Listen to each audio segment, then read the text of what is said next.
Colleges सरेआम बदमाशी से 3 साल का कोर्स अभी भी ऑफर कर रहे हैं। 3 साल का प्रोग्राम अब नहीं हो सकता। ये क्लियर कट ब्लैटेंट वायलेशन है सुप्रीम कोर्ट की जजमेंट की। कोई उसको देख नहीं रहा और ये बिल्कुल जैसे रेवड़ियाँ बांटते हैं इस तरह जो अभी भी डिग्रियां बांटी जा रही हैं। बहुत सारी वायलेशंस हैं। जिसने जो काम करना है वो बिल्कुल नहीं करना चाह रहा। जो पेपर आप बनाते हैं वो शर्मिंदगी की बात है, वो या पाकिस्तान बार काउंसिल के लिए या HEC के लिए, कि आप रेलेवेंट पेपर ही नहीं पुट अप कर पा रहे। उन्होंने आज तक लॉ स्कूल्स के टीचर्स की कैपेसिटी बिल्डिंग के कोई प्रोग्राम नहीं किया। हमारी टेक्स्ट बुक्स नहीं है। इंप्लीमेंटेशन का पार्ट नजर नहीं आ सकता जब तक हमारी बार काउंसिल्स के लीडर अपने वोटों के चक्कर में इसको एडहेयर नहीं करें। जिसने वोट लेने हैं वो कभी मेरिट की बात और रिफॉर्म की बात कर ही नहीं सकता। हमारा ना तो जुडिशियल सिस्टम, क्योंकि जजेस भी हम ही में से जाते हैं, उनकी भी हम कैपेसिटी बिल्डिंग नहीं कर रहे हैं। End of the day sufferer कौन है? वो जो आम आदमी है जिसको इंसाफ मिलना है, वो रो रहा है। और जिस माशरे के अंदर इंसाफ ना हो वो जुल्म का माशरा होता है। फैसले आ जाते हैं लेकिन इंप्लीमेंटेशन नहीं होती, और ये डायलेमा है जिसके साथ हम रह रहे हैं। हमारी जो लीगल एजुकेशन है इसकी रिफॉर्म्स की बात टाइम एंड अगेन की गई। 2007 में सुप्रीम कोर्ट का एक फैसला, जजमेंट आई सदक जिलानी साहब के टाइम में, और फिर 2018 में फिर आया, लेकिन इंप्लीमेंटेशन जो है वो कहीं नज़र नहीं आ रही। और उन फैसलों के बावजूद जिस तरीके से आपको इर्रेगुलरिटीज़ नज़र आती हैं, उसका नतीजा सिर्फ मैं इतना बताना चाहता हूं कि इस वक्त 25,000 के करीब वोकला ऐसे हैं, 25,000, लेट मी रिपीट इट, जिनकी शायद जैली डिग्रियां हैं। साउथ पंजाब में 32 के करीब गोस्ट कॉलेजेस जो है मौजूद हैं, और ये है सुप्रीम कोर्ट की जजमेंट के बावजूद। हमारी लीगल एजुकेशन में क्या हो रहा है ये जानने के लिए मेरे साथ आज मौजूद हैं जो 2007 और 2018 की जो स्ट्रक्चरल रिफॉर्म कमेटीज बनी उसके मेंबर हैं, दर्द रखते हैं और बड़ी शिद्दत के साथ, पैशन के साथ, जज्बे के साथ हमारी लीगल एजुकेशन को रिफॉर्म करने और रिस्ट्रक्चर करने के लिए हमेशा से काम कर रहे हैं, ज़फ़र काला नूरी साहब। ज़फ़र भाई, thank you very much for your time. मुझे ये बताएं कि कितनी बड़ी बदकिस्मती है कि जहां पे हम सब ये कहते हैं कि हमने इन रिफॉर्म्स को करना है, और कहने वाला बंदा आम नहीं है, या वो जो हमारी वकला की सियासत है उसके लीडर हैं, या वो जजेस हैं, या वो ऐसे लोग हैं जो कि इंपॉर्टेंट लीगल फ्रेटर्निटी के मेंबर्स हैं, लॉ कॉलेजेस के प्रिंसिपल और ओनर्स भी शायद उसमें शामिल हैं। लेकिन यही वो लोग हैं जो इसको नहीं होने दे रहे। और आज मैं ये देखता हूं कि 14 साल की स्ट्रगल के बावजूद, फैसलों के बावजूद, हम जितनी बड़ी बेहुरमती इन फैसलों की आज के दिन में देख रहे हैं, इससे बड़ा कोई और डायलेमा नहीं हो सकता। आपने जो बात की है, this is very close to my heart. आप एक पीरियड के लिए इस दुनिया में हैं, आज आए कल गए।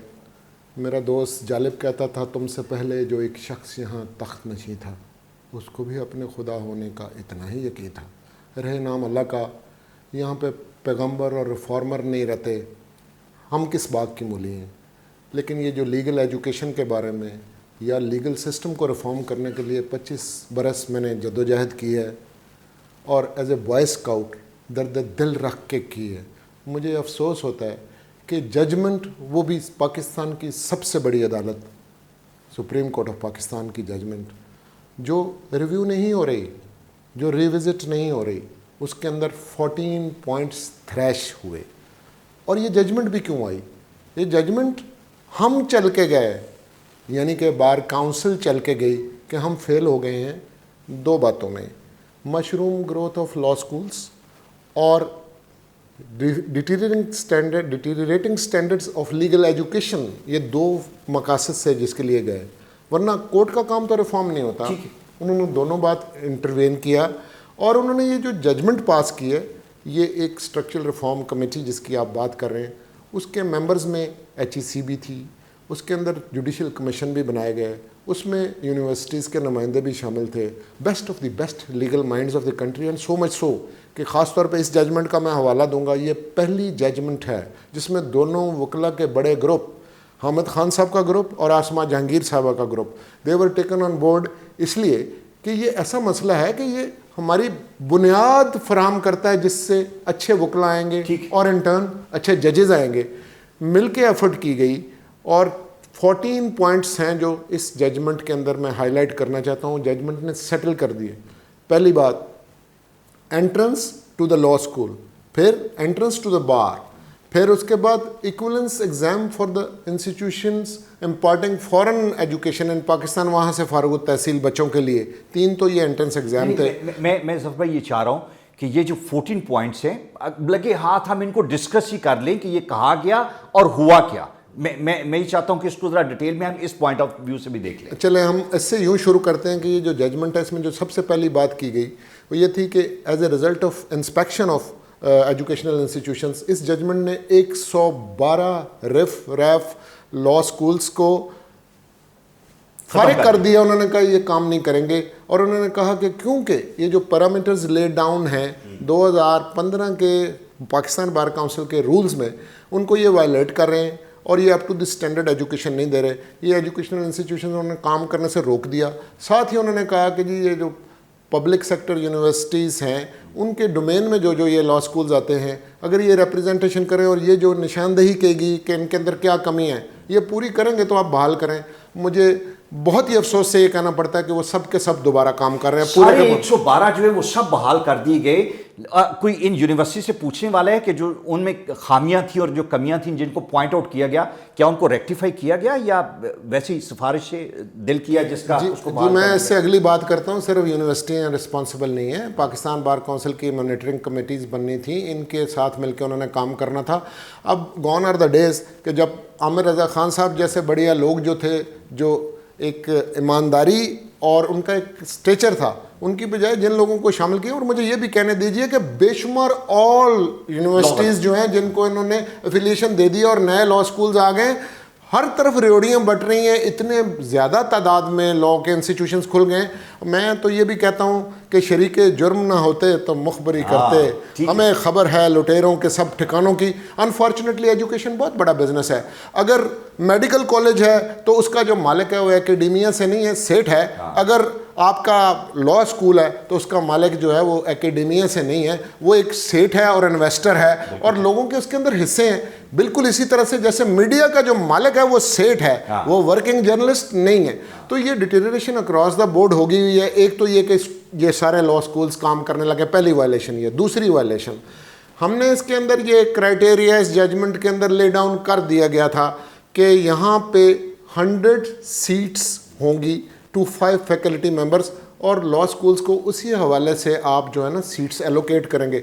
इसका मतलब है कि जो अच्छे लॉ स्कूल हैं और प्राइवेट सेक्टर के अंदर बहुत अच्छे अच्छे लॉ स्कूल्स भी हैं, उनके पास यही क्राइटेरिया होगा कि इससे ज़्यादा सीटें इस बुनियाद पे। इन्होंने अक्रॉस द बोर्ड 100 कर दी हैं। मैं ये गलत फहमी है कि कहा यह जाता है कि कोई लॉ कॉलेज 100 से ज़्यादा स्टूडेंट नहीं ले सकता। आपके कहने का मकसद ये है कि अगर उनके पास फैकल्टी 5 से ज़्यादा है और अगर उनका जो प्रेमिसेस है वो होस्ट कर सकता है ज़्यादा लोगों को, तो they can have may be 200 students. Exactly. और इसके कोई इस मामले को देखा नहीं है बार काउंसिल्स ने। उसका नतीजा ये हुआ है कि अब जो बिल्कुल ही फजूल किस्म के लॉ स्कूल्स थे जिनको तो बैन भी कर दिया था, अब उन्होंने 3-3 ब्रांचेस बना लिए हैं, उन्होंने 300 सीटें हो गई। और जो अच्छे लॉ स्कूल्स हैं बहुत बहुत अच्छे थे, वो बेचारे 100 के ऊपर वो वायबल ही नहीं होता। नतीजा ये हुआ कि इतनी फ़ी बढ़ गई है कि अब आम आदमी के लिए लीगल एजुकेशन नहीं रही। And to top it all, आप देखें कि लंदन यूनिवर्सिटी का जैसे 3 इयर्स प्रोग्राम है, इस तरह की बहुत सारी एक्सटर्नल प्रोग्राम, एक तो उसकी बड़ी ब्रांचेज ये ट्यूशन सेंटर्स ही है ना, वो बन गए हैं और बड़ी यूनिवर्सिटियाँ यहाँ पे आ गई हैं। सर मुझे ये बताएं कि जब ये कहा गया कि 2018 के बाद 3 साल का लॉ जो है उसमें ना एडमिशन होगा, ना उसको प्रैक्टिस किया जाएगा, ना पढ़ाया जाएगा, इसके बावजूद एज ऑफ टुडे अगर आप इंटरनेट पे चले जाएं, आप लोगों से आपके मैसेजेस आते हैं। आज के दिन में 2021 में मैसेज आता है 3 साल के लॉ में अगर आपने एडमिशन लेना है तो हमसे राब्ता करें। सर कॉलेजेस सरेआम बदमाशी से 3 साल का कोर्स अभी भी ऑफर कर रहे हैं और ये जो एक्सटर्नल डिग्री है 3 साल की, अगर आप ये समझते हैं कि ये वाइबल नहीं है, it has to be 5 year, why you are letting this tuition centre carry out this 3 year course? जी ये 2 बातें हैं जी। पहला मसला तो ये है कि ये जो 3 साल का प्रोग्राम अब नहीं हो सकता, ये क्लियर कट ब्लैटेंट वायलेशन है सुप्रीम कोर्ट की जजमेंट की। कोई उसको देख नहीं रहा और ये बिल्कुल जैसे रेवड़ियाँ बांटते हैं इस तरह जो अभी भी डिग्रियाँ बांटी जा रही हैं। एक तो ये काम हो रहा है। दूसरा मैं आपको बताऊँ, ये जो घोष लॉ कॉलेजेस हैं, ये सरेआम काम कर रहे हैं और लोग उन पर जाते हैं, वो क्या करते हैं कि उन्होंने सिर्फ एडमिशन लेनी है और वो पास ऑन और स्टूडेंट्स बेच रहे हैं दूसरे लॉ स्कूल्स को। बाकी ये जो फॉरेन डिग्रीज़ की बात रह गई, तो मुझे ये समझता हूँ कि ये भी बड़ी ज़बरदस्त डिस्क्रिमिनेशन है। अगर 3 साल का प्रोग्राम पाकिस्तानी लॉ का नहीं हो सकता तो फिर लंदन यूनिवर्सिटी वाला 3 साल का क्यों हो सकता है? फिर यहाँ पे भी 3 साल का होना चाहिए। तो ये भी एक एट पार चीज़ें नहीं है। फिर क्योंकि वो अमीरों के बच्चे हैं, वो प्रैक्टिसिंग डिग्री इवन इंग्लैंड के अंदर नहीं है, उनको तो अपने एडवांटेज दे दिया और अब तो और काम शुरू हो गया जी। बैरिस्टरशिप लोगों को करवाई जा रही है। How can they do it here? They cannot. अब देखें तो पीपल एज भी नहीं मिलती। वो क्या होता है, लोगों से 27-23 लाख रुपया एक साल की फ़ी ले रहे हैं और वहाँ पे ये है कि बस उन्होंने उसका ग्रैंडियर बनाया, पार्टी हो रही है, बंदे उस करवा रहे हैं और उसके बाद इसकी वीज़ा मिल गया तो वो जाके इंग्लैंड के अंदर जाके वीजा मिल भी जाए तो पिपलेज नहीं मिलती सर, वहाँ पे इट्स वेरी डिफिकल्ट। आपने उनसे पैसे था लिए, वो पार्टियां शार्टियां कर ली, they are unable to get the visa, they are unable to get the peoples over there. जी बिल्कुल, ये भी देखने वाली बात है। तीसरा मसला जो है वो ये है कि आपने फैकल्टी के कुछ स्टैंडर्ड्स को तो देखा ही नहीं। आपकी HEC मुकम्मल खामोशी, उन्होंने आज तक लॉ स्कूल्स के टीचर्स की कैपेसिटी बिल्डिंग के कोई प्रोग्राम नहीं किए। हमारी टेक्स्ट बुक्स नहीं है। ये जो 5 साल का प्रोग्राम है सुप्रीम कोर्ट में इन्होंने कमिट किया हुआ है और कि मार्च के अंदर इसका रिविजिट करेंगे, ये धात के ज़माने का वो पढ़ाया जा रहा है। फिर ये जो एग्ज़ाम इन्होंने लेना शुरू किया, जो हमने इनको कहा था और पाबंद किया था, entrance to the law school और एंट्रेंस टू द बार, वो देखिए इररेलेवेंट क्वेश्चंस वो पूछ रहे हैं। वो कोई काम के बंदे ले लें, वो आपको एग्जाम दे दें। बता देना, ये जो अभी HEC ने अभी रिसेंटली जो entrance to the law school का जो एग्जाम है, उसके अंदर जो सवालात हैं उस पर हमें बार बार ये कहा गया, पूछा गया, जसवान पे हजारों ऐसी क्वेरीज थी कि who are the people who are putting up these kind of questioners. Actually लगता ये है कि ये किसी वकील या किसी लीगल माइंड का नहीं, ये किसी आम बंदे से। सर जो पेपर आप बनाते हैं वो शर्मिंदगी की बात है, वो या पाकिस्तान बार काउंसिल के लिए या HEC के लिए, कि आप रेलिवेंट पेपर ही नहीं पुट अप कर पा रहे। बिल्कुल जी, ये कोई मुश्किल काम ही नहीं है। उनको चाहिए कि पाकिस्तान बार काउंसिल के साथ ताउन करें और पाकिस्तान बार काउंसिल को भी चाहिए कि ऐसे वकला पॉइंट आउट कर दें। फिर हमारे एकेडमी में इतने इतने लायक प्रोफेसर्स यहाँ पे, आप उनकी हेल्प ले लें। फिर ये कि थोड़ा सा आउटसोर्स करें, आप उनको थोड़े से पैसे भी दें, वो होमवर्क करके आपको प्रॉपर पेपर बना दें। इसका नतीजा क्या निकल रहा है कि वो जो 50% एक क्राइटेरिया था उसको भी इन्होंने चेंज कर दिया, बार काउंसिल ने भी चेंज कर दिया। अब 40% वाले भी हज़ारों जो है वो एंटर हो गए। उसके बाद 45% अब इन्होंने कर दिया। अब ये सुप्रीम कोर्ट से आप इसको अगर रिविजिट करवाते हैं तो करवा लें। आप कैसे ये क्राइटेरिया अपने आप सुप्रीम कोर्ट की जजमेंट के बाद चेंज कर सकते हैं? तो एग्ज़ाम ठीक नहीं है, लेकिन यही काम पहले NTS वालों ने गलत किया। पहली जजमेंट में उसका जिक्र है कि जब उनको अपॉइंट किया और फिर अब जब HEC को ये काम दिया, कोई बंदा अपना काम करने के लिए तैयार ही नहीं है। बहुत सारी वायलेशंस हैं, जिसने जो काम करना है वो बिल्कुल नहीं करना चाह रहा। मुझे ये बताएं कि पाकिस्तान बार काउंसिल 2007 में गई और अभी भी 2018 में again Pakistan bar council was there. लेकिन सर सियासत एक तरफ जब आपने करनी होती है, और सियासत और रिफॉर्मिस्ट ये दोनों ज़बरदस्त कॉम्बिनेशन अगर हो, लेकिन है नहीं, होता नहीं, हमारे यहाँ तो बिल्कुल नहीं होता। रिफॉर्म्स के लिए जब हमारे सियासतदान चल पड़ते हैं तो वो फिर यही करते हैं कि 50% को 40 और 35 और 45% पे। सर हमारे लीडर्स ने तो कॉम्प्रोमाइज़ किया है वोट लेने के लिए। क्या बनेगा सर? मुझे इम्प्लीमेंटेशन का पार्ट नज़र नहीं आ सकता जब तक हमारी बार काउंसिल्स के लीडर अपने वोटों के चक्कर में इसको एडहेयर नहीं करेंगे। आपने बिल्कुल दुरुस्त फरमाया जी। मेरा तो अब ये कंसिडर्ड व्यू है, क्योंकि मैं लॉयर लीडर भी रहा हूँ और इन बार काउंसिलों के अंदर भी हमने बैठ के देख लिया। जिसने वोट लेने हैं वो कभी मेरिट की बात और रिफॉर्म की बात कर ही नहीं सकता। देखिए दूसरे इदारे भी हैं, जैसे इंजीनियरिंग काउंसिल है, जैसे मेडिसिन का प्रोफेशन है। आप मुझे बताइए उनकी एंट्रेंस करने वाले क्या उनके इलेक्टेड लोग हैं? नहीं, आप बेस्ट ऑफ द बेस्ट को लेते हैं। इस जजमेंट में मैं एक चीज़ फास्ट फॉरवर्ड करता हूँ और मैंने सुप्रीम कोर्ट में ये खुल के ये बात कही भी है। जजमेंट खुद कह रही है कि एक national body to control and regulate the legal education होनी चाहिए जो बनाई जाएगी। भले उसका सेक्रेटेरिएट जो है वो पाकिस्तान बार काउंसिल में हो और फंडिंग जो है वो गवर्नमेंट की तरफ से है, इसमें ये लिखा गया है। मैंने ये सजेस्ट किया है अब सुप्रीम कोर्ट को कि आप एक ऐसी बॉडी बनाइए जिसके अंदर it should be headed by one जज of the supreme court to be nominated by the chief justice.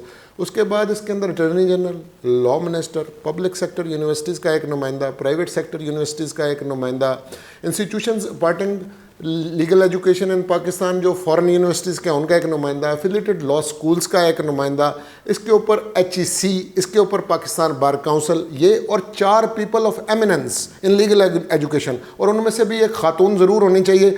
हम जेंडर कभी बैलेंस रखते ही नहीं, और इस सारे रिफॉर्म के प्रोसेस में आइंदा भी हमने कभी खातून कोई रखी नहीं हुई। देखिए, हमारे पास बेस्ट ऑफ द बेस्ट लोग हैं यहाँ पे। मैं आपके प्रोग्राम के तवसत से ये कहता हूँ कि आज भी हमारे पास उसामा सदीक जैसे लोग हैं, प्रोफेसर हुमायूं एहसान जैसे लोग हैं यहाँ पे, बेगम वो जो शाहीन है वो अब देखें उनके लेवल के यहाँ पे लोग हैं।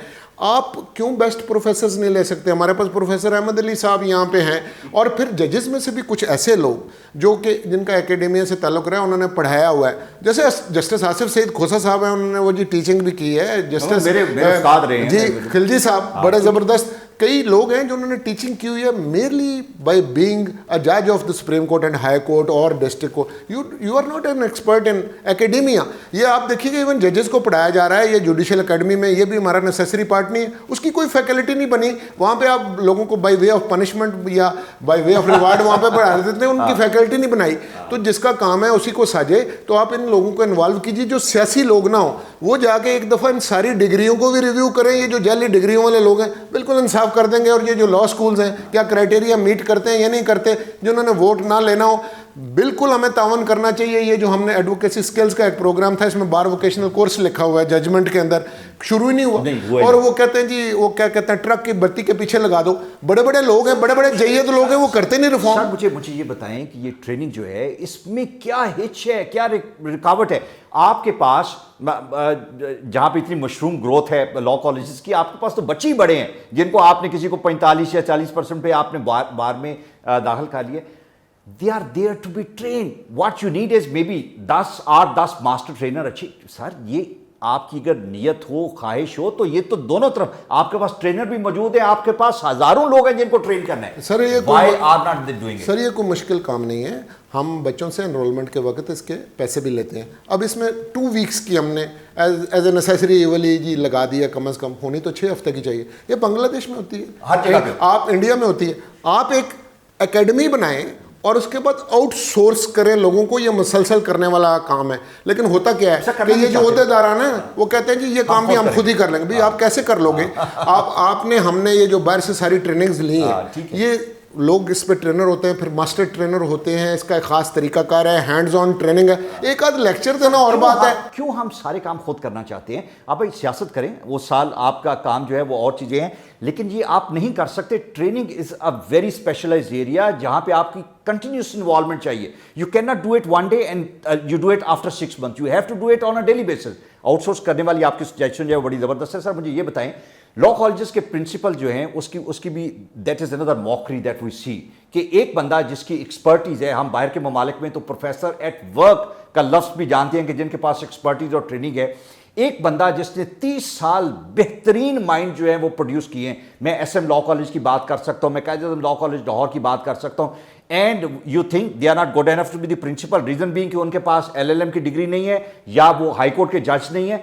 Sir, isn't another like irony कि हम इस तरह के डिसीजन ले रहे हैं और उसको रिविजिट करने की जरूरत है? जी बिल्कुल रिविजिट करने की ज़रूरत है। देखें, 1 टाइम इंटरवेंशन या 2 टाइम्स इंटरवेंशन जो है वो कोर्ट कर सकती हैं।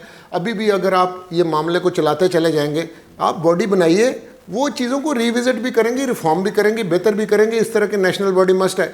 आपकी तवज्जो से ये मैं बात करना चाहता हूँ, मैं नाम ले लेता हूँ। जहाँ पे लाहौर के अंदर आप देखें कि नफ़ीर मलिक साहब हैं, दायो साहब कराची के अंदर SM लॉ कॉलेज में। अब इस जजमेंट के बाद ये हो गया कि जी आपने डिस्ट्रिक्ट जज साहब हैं वो भी प्रिंसिपल होंगे। कैसी मौकरी है कि वो डिस्ट्रिक्ट जज साहब 2.5-3 लाख रुपए तनख्वाह लेके साइड पे बैठ जाते हैं, और वो बेचारे जिन्होंने पढ़ाया 30-30, 35-35 साल, वो नहीं है। यहाँ पे आने वाला बंदा कहता है जी पहले दिन जी मैं प्रोफेसर ऑफ लॉ हूँ। भाई आप प्रोफेसर कहाँ से आ गए? पहले आप लेक्चरर होते हो, फिर असिस्टेंट हो, फिर एसोसिएट हो, फिर फुल प्रोफेसर। उसका क्राइटेरिया दुनिया में है। कभी ये भी होता है कि जी मैं क्योंकि जज रहा हुआ था इसलिए मैं प्रिंसिपल भी हूँगा। उनमें से जिसने कभी पढ़ाया वो पढ़ा लेगा। और आज की दुनिया में पढ़ाना बड़ा मुश्किल काम है। ये धात के ज़माने की टीचिंग नहीं है, इट्स अ 2 वे स्ट्रीट। अगर आप बहुत जान नहीं ना मारते, आज इन बच्चों को नहीं पढ़ाया जा सकता, फिर डिसिप्लिन बिल्कुल नए आ रहे हैं, नई दिशाओं में काम हो रहा है। देखिए साइबर लॉज आ गए, आज ADR की बात हो रही है, आज वाइट कॉलर क्राइम की बात हो रही है।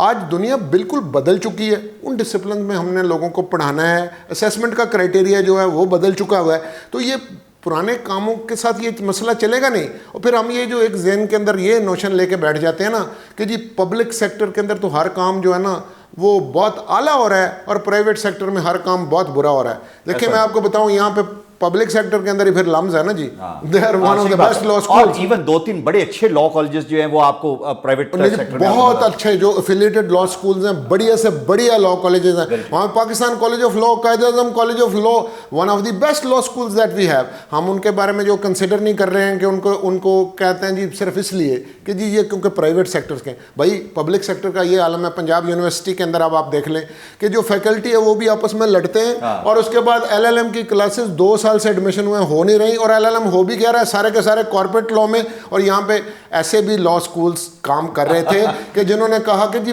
85 to 90 LLM के लोगों को वो पढ़ा रहे हैं एक कमरे के अंदर। आप बताइए, आपका सुपरवाइजर नहीं है, ये आपने बिल्कुल मजाक बना दिया। इस जजमेंट में उनको बंद किया, दोबारा उसी तरह के LLM जो है वो बांटे जा रहे हैं। अब तो बेशुमार दूसरे मुल्कों के यहाँ पे प्रोग्राम आ गए हैं। Things are going from bad to worst. और अगर हमने इसको ठीक ना किया, ये मैं आपको एक बात बताता हूँ और मैं ये बात बड़े दिल से बताता हूँ, हमारा ना तो जुडिशियल सिस्टम, क्योंकि जजेस भी हम ही में से जाते हैं, उनकी भी हम कैपेसिटी बिल्डिंग नहीं कर रहे हैं और हम सिर्फ तनकीद करते हैं, ना हमारे lawyers. End of the day sufferer कौन है? वो जो आम आदमी है जिसको इंसाफ मिल रहा है, वो रो रहा है कई सालों से, बैकलॉग बढ़ते चले जा रहे हैं, रिफॉर्म हो नहीं रही। इंसाफ को फैसिलिटेट करने वाले पुअर लोग जो है वो सामने, पुअर प्रोफेशनल्स। बल्कि जी इससे और खौफनाक बात यह है कि हमारे हमसाये मुल्क में जो कुछ हुआ है, हम जमहूरियत पसंद लोग हैं, लिबरल लोग हैं, अगर हमने ये मामला ठीक ना किए, होश के नाखुन ना लिए, बिलीव करें कि कोई सिस्टम दूसरा रिप्लेस कर देगा। क्योंकि हज़रत अली करमल्लाहु वजह ने फरमाया कि कुफर का मुआशरा तो रह सकता है, जुल्म का मुआशरा नहीं रह सकता, और जिस मुआशरे के अंदर इंसाफ ना हो वो जुल्म का मुआशरा होता है। थैंक यू वेरी मच, बहुत शुक्रिया। ये हकीकत है और इस हकीकत को हमें जानना है कि अगर हमने अपने आप को करेक्ट नहीं किया तो यकीन करें हम बहुत पीछे चले जाएंगे। हमें हर जगह पे अपने आप को ठीक करना है और जब हम ये चोर रास्ते ढूंढते हैं तो हम ये नहीं सोचते कि हम कितना बड़ा जुल्म प्रोफेशन के साथ नहीं, इस मुआशरे के साथ कर रहे हैं, जिसका हर बंदा आपकी तरफ देख रहा है। चूंकि उसको जब मुश्किल होगी, किसी प्रॉब्लम में होगा, उसको इंसाफ चाहिए होगा, तो उसको इंसाफ दिलाने वाले जो बंदे हैं, वो वकला हों या जजेस हों, उनको आपने ट्रेन करना है, पढ़ाना है, आगे लेके जाना है। और अगर आपने ही सब कुछ कॉम्प्रोमाइज़ किया हुआ है अपने पैसे के लिए और ऊपर बैठे सेठ को प्लीज़ करने के लिए, तो प्लीज़ ऐसा नहीं होगा। आपकी सियासत फिर भी चलेगी, आपके लॉ कॉलेजेस फिर भी चलेंगे, लेकिन अगर आपने क्वालिटी को कॉम्प्रोमाइज़ किया तो शायद आपका ज़मीर आपके साथ नहीं चलेगा, वो आपको तंग करता रहेगा कि आपने बहुत बड़ा जुल्म किया। Thank you.